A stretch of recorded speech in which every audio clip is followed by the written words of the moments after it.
তাই নাকি শেখর? হ্যাঁ সত্যি তাই। তোমাকে দেখার পর আমিও যে কাল সারা রাত ঘুমাতে পারিনি শেখর।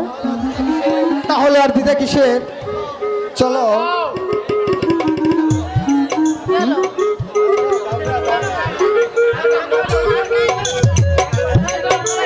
শুনো শুনো ও হে বন্ধু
কি হয়েছে তোমার মনে? ও কিছু না, আমার বোন এসেছে